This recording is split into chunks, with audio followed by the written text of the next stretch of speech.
Nah, saudara, selamat bertemu kembali. Shalom. Semoga Tuhan terus-menerus menyertai kita. Kita masih di dalam topik sifat keesaan Allah. Karena sebelum ini kita tidak dapat menghabiskan penjelasan tentang keesaan Allah. Saya akan menjelaskan atau meneruskan penjelasan ini tentang keesaan Allah. Kita dapat melihat bahwa Bapa, Anak, dan Roh Kudus masing-masing disebut Allah, walaupun ketiganya merupakan pribadi yang tersendiri. Matius 3 ayat 16 dan 17. Sesudah dibaptis, Yesus segera keluar dari air, dan pada waktu itu juga langit terbuka dan ia melihat Roh Allah seperti burung merpati turun ke atasnya. Matius 3 ayat 17, lalu terdengarlah suara dari sorga yang mengatakan, inilah anakku yang kukasihi, kepadanya lah aku berkenan. 2 Korintus 13 ayat 13, salam dari semua orang kudus kepada kamu. Tapi bagaimana mungkin Allah yang Esa itu terdiri atas 3 pribadi pada saat yang sama? Ini persoalan. Bagaimana mungkin Allah yang Esa itu terdiri atas 3 pribadi pada saat yang sama? Jawabannya adalah Allah itu Esa dan Allah terdiri dari 3 pribadi bukan berdasarkan pada satu segi pandangan. Tidak ada jawaban yang jelas dan sempurna untuk menerangkan tentang Allah yang Esa dan Allah Tritunggal terdiri dari 3 pribadi itu. 1. Allah adalah roh dan perhitungan adalah buatan manusia dan alam yang kelihatan. Sulit kita membandingkan hal-hal rohani menurut keadaan jasmani yang terbatas.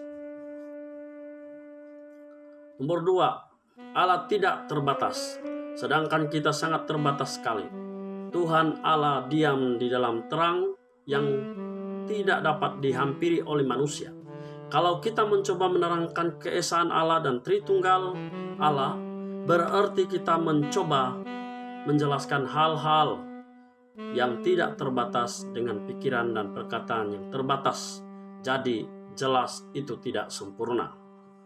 Nah, saudara, hal ini dapat kita ketahui, yaitu bahwa Allah yang Esa itu adalah Allah Tritunggal. Hanya ada satu Allah, akan tetapi Allah menyatakan diri kepada manusia sebagai Bapa, Anak, dan Roh Kudus. Dan ketiga pribadi itu berbeza manifestasinya. Yohanes 14 ayat 16 mengatakan, aku akan minta kepada Bapa dan ia akan memberikan kepadamu seorang penolong yang lain, supaya ia menyertai kamu selama-lamanya. Aku akan meminta kepada Bapa dan ia akan memberikan kepadamu seorang penolong yang lain, supaya ia menyertai kamu, yaitu roh kebenaran. Dalam Markus 1 ayat 10 dan 11, pada saat ia keluar dari air, ia melihat langit terkoyak dan roh seperti burung merpati turun ke atasnya. Markus 1 ayat 11, lalu terdengarlah suara dari sorga, engkaulah anakku yang kukasihi, kepadamu lah aku berkenan. Disebut bahwa Roh Kudus turun ke atas Tuhan Yesus.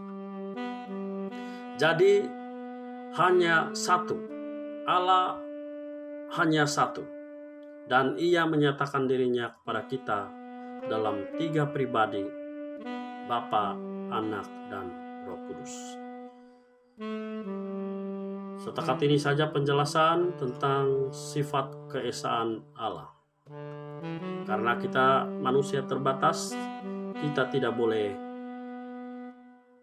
menerangkan secara lebih sempurna. Jadi saudara-saudara, percayalah bahwa Allah yang Esa itu adalah Allah Tritunggal. Sampai bertemu kembali di dalam topik yang selanjutnya. Tuhan memberkati kita semua. Amin.